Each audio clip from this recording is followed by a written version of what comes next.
Yes, yes. It's on this PC. Okay, so we're going to have some lightning talks here, and I believe the first one should be Marty Hannigan with Akamai.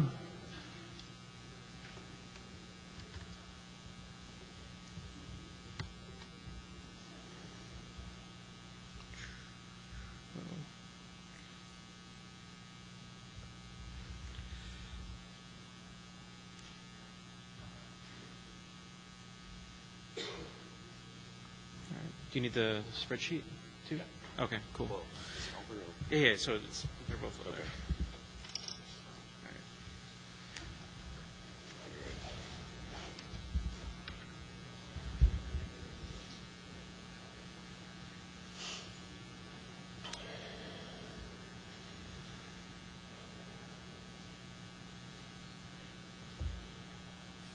Hi, folks. I'm Martin Hannigan with Akamai, and I'm presenting a lightning talk on a simple IX cost analysis. This was a very difficult talk, even though it was short, because there were a lot of landmines in it. One, pricing. Obviously, in order to provide you with examples, I had to use some numbers, so they are all fictitious. No NDAs were harmed in the creation of this presentation. What I'm trying to do here is provide you with a framework to do your own analysis. I think that this mostly applies to smaller networks, guys with maybe 1 gig or less ports, but I think you'll be able to decide that for yourself, so let's get to it.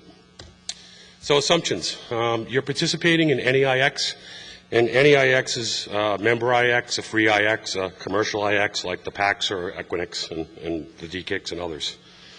You co-locate there. Maybe you have a cabinet to provide service, to deliver it, to receive it. You still need transit. You're probably not getting transit through the exchange. You want to have decision criteria that is not just performance-based. You want to have some facts to kind of back up the decisions you make. And most importantly of all, performance is not everything. Numbers should help you make the decision as well. Why bother? Well, combined IX and colo costs are rising. Now, IX costs themselves are kind of coming down, but they're being forced down by the rising of colo costs. What's really killing people, I think, are colocation and power costs. Transit costs are falling. And the intersection of these costs create pressures. So, for example, the combined colo IX costs that we see today are going up 5 to 15% per year. You can jump on any public company's earnings call, specifically in Equinix or a switching data, and you can hear them talk about how their strategies or how their business plans require them to raise their prices, and these are the numbers that they quote. Transit costs have been free falling, and we all know that, and we all have this evidence in our mailboxes. Companies survive based on profits. Cost containment is a key component. You need to make money. And analyzing costs may make your CEO or your CFO think that you're actually smart. So this slide here was Remco van Moot gave me this idea. He's done this, and he does a good job at it, so I'd like to thank him for this. But on the y-axis, we have cost. On the x is time. And these are the trends that I see. So obviously, the intersections. We all set back there? Are you all set? I can't read your fingers. Okay, thank you. So this is just a relative demonstration of some of those intersections, and as you can see over time, IX plus colo plus power costs are absolutely the most expensive. Currently, I think that you're seeing pressure on the intersection with transit. And my on-net line here isn't necessarily on-net routing, although I think there's some pressure there. What I mean here is I think one of the trends that Arbor identified, and I'm not quoting the Arbor report, so please don't quote me or them, but the islandization of different types of content and whatnot, it seems to me that there are trends that, this is occurring and that this may actually be the cheapest way of all to go for all parties concerned. So let's talk a little bit about accounting. Accountants are not network engineers. We all know that. Good network engineers understand basic accounting and finance principles. Capital expenditures, operational expenditures, depreciation, and cost of capital. Capital expenditures are generally something that adds an asset to your network. Operational expenditures are costs that you incur to conduct business on a month-to-month basis. Depreciation is the devaluation of that capital, those capital expenditures, and cost of capital is generally what it costs you to spend your money. So, for example, you may be a corporation that has a lot of cash, but if you don't want to spend your cash, you might finance your equipment, and the interest rate on that financing is generally your cost of capital that obviously you have to recover as well. Network decisions should generally be financially motivated. You need multiple inputs, and obviously cost is one of them. So let's play global thermonuclear war. Assume your transit is $10 a megabit. You offload 200 megabits to the IX on a 1 gig port, and after all your costs are calculated, it's $22.43 a bit versus $10, or I'm sorry, a megabit. That's a loss. On the other side of the balance sheet, you assume that transit is $10 a megabit. You offload 700 megabits to the IX on a 1 gig port. Your actual delivery cost is $6.41. That's a win versus the cost of transit. So collecting these costs is fairly simple. Gather your hardware costs, figure out your non-CapEx MRC, roll up your CapEx, find your depreciation, add it to the MRC column, divide your cost by bits, analyze, and it's not really that simple, but it's a good enough approach for a network engineer to approach his CFO and say, this is what I want to do, and this is some of the justification, and to kind of bridge that gap between the bean counters and the engineers. It kind of puts you in the driver's seat when you need to get something done, rather than leaving it all to the bean counters upstairs to tell you what you need. So now I'm going to switch over to the example spreadsheet. I forget how to use Windows. Oh my God. Okay, there we go.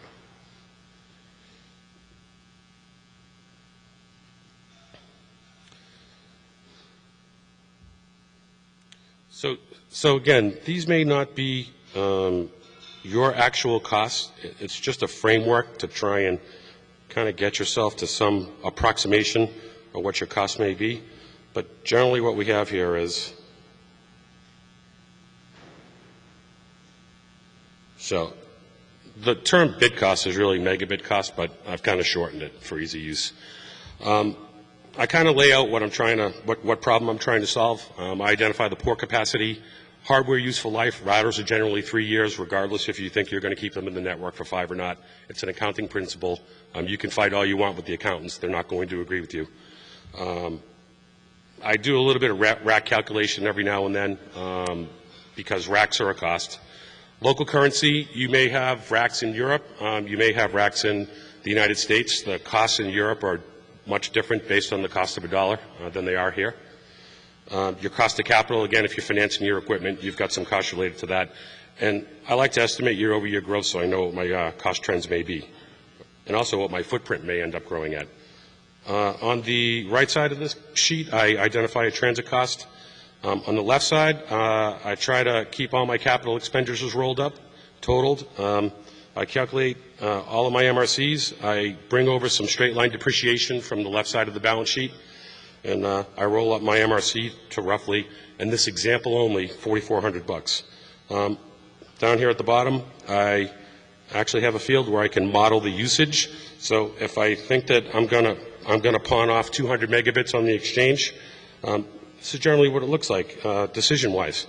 So if all these numbers were actually true reflective numbers, in this case, the IX would be far more expensive than transit.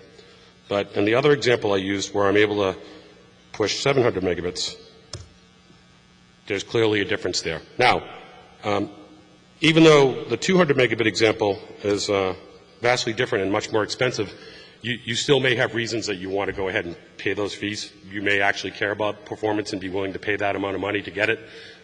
That's up to you to decide.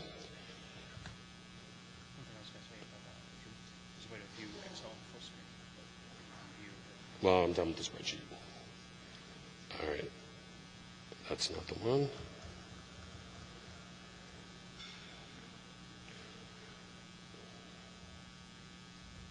Sorry about that. So the summary is analyze your costs. It's really worthwhile, and you sound much more intelligent when you're debating what you need in your network and how you're going to architect it when you talk to your executives. Educate yourself in some simple accounting concepts. You don't need to get a CPA. You just need to understand a few key concepts in accounting. Arm yourself with facts when dealing with vendors. When you know your costs and you know that they know your costs, you you're able to approach them from a position of power. Preempt bad decision making by bean counters and others. Again, you provide them with at least some core data. All they can do is help you to make it better, and hopefully it'll continue to be in your favor. And finally, you know, I continue to try to drive this point home. Cost is not the only criteria, but they certainly do matter, and they frequently do make the difference. Questions? I think I have time. How do you take into consideration static costs or committed costs, even though peering or transit may be more cost effective on a per megabyte basis? There's also some formulation for committed costs to be able to achieve certain cost, price savings and cost points. Does that make sense? Does the question make sense? Yeah, I think you're talking about sunk costs, basically, like the partial FEs and full-time equivalents and whatnot needed to actually be the peering coordinator. I think that this is just a framework that you can utilize, and you can factor those in if you have to. So let's say you had a transit cost of $9 and a peering cost of $8. You can probably feel that one out. And if you really wanted to make it strictly a financial decision, you could start to factor in an FTE. I think what you would do there is you would just take your FTE and put it in the MRC column and guesstimate how many hours per month you need to actually manage the service and factor that into the bid cost. By the way, great presentation. Thank you. A good topic. Thank you. Any other questions? We're going to put the presentation on the website and put the XLS out. I'm not going to put the XLS out there. I put the PDF out there. I don't really want to be doing your calculations for you. I wanted to give you an example of how it's done. To counter that, my email address is up on the screen. You can feel free to email me with any questions. I'm also not a CPA, and if you email me offline and you allow me to completely disclaim the accuracy of the spreadsheet, I'll probably mail it to you. I'd like to thank Will Hargrave, Ryan Donnelly, Aaron Hughes, Keith O'Neill, Greg Hankins, and the NANOG Program Committee. Thanks.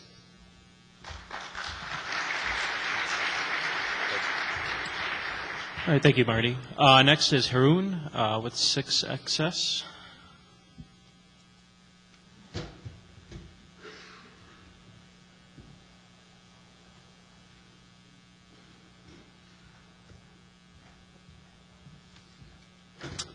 Well, as I told yesterday, I have two hats. I have the 6Axis project, which is my private thing. This is an IBM thing, which is the day job. So, as my day job, we have a little tool. Like a lot of people have their own NetFlow tools. We wrote our own also, but in a research context.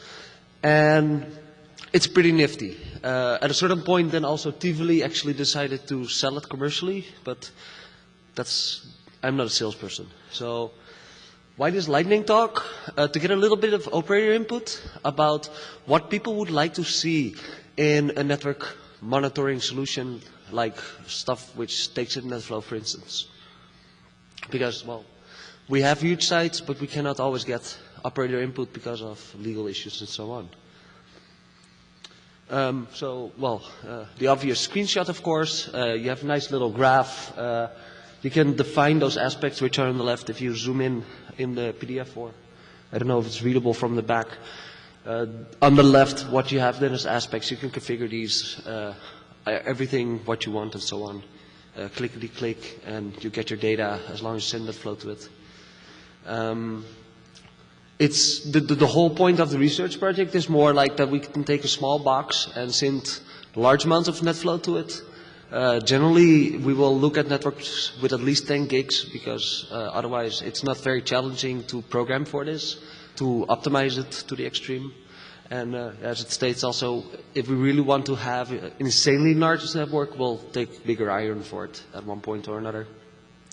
The cool thing is that we're also doing research on network anomaly behavior modeling. So the tool automatically, even more or less at these speeds, can provide these results to the people also. Another cool thing is that we have all kinds of different visualizations, of course. This is an example of this Chimera 3D tool that I wrote a couple years ago. It takes live feed. This was done on a 1 gig link. About, I think, was 700 Mbit full or something. And then every line in the bottom graph or in the bottom picture would be a single flow coming from one point to another. Of course, flows are generally sometimes only 1 second. So we delay them a little bit so that they at least stay visible for 3 seconds or something. Otherwise, you would get a huge stereoscope of flashes and you would not actually be able to identify them really where they were going to. As the network point was in Zurich, then maybe you can...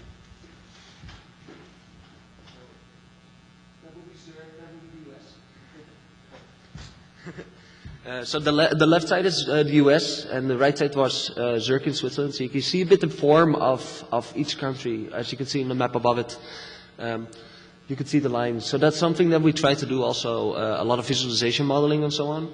We also, of course, have a nice traffic map overlaid over a world map so that you can see where your network links are going, how full they are, so that they will get a different color and so on. And another cool thing what we also have now is a choke point estimator, which can sort of tell you like, well, if your traffic keeps on growing over, well, the period that we've seen up to now, you will probably run into an issue at this and this location where you will probably want to start doing bigger links that you upgrade to a 10 gig link instead of the 1 gig that you have there or something. And that is all fed from a BGP IP. BGP or ICIS, OSPF, depending, of course, if you have like an ISP network or an enterprise network. So those are things that we're already doing. So the question more is, what is interesting? What are problems in operator networks that you're currently running into where you are looking for tools which, well, don't exist or, well, yeah, generally the problem. Because that's, of course, from a research perspective, the interesting thing. There are problems out there. If you have, well, Zurich Research Lab is only 300 people, so we have locally still control over the network, but it's not, of course, very large.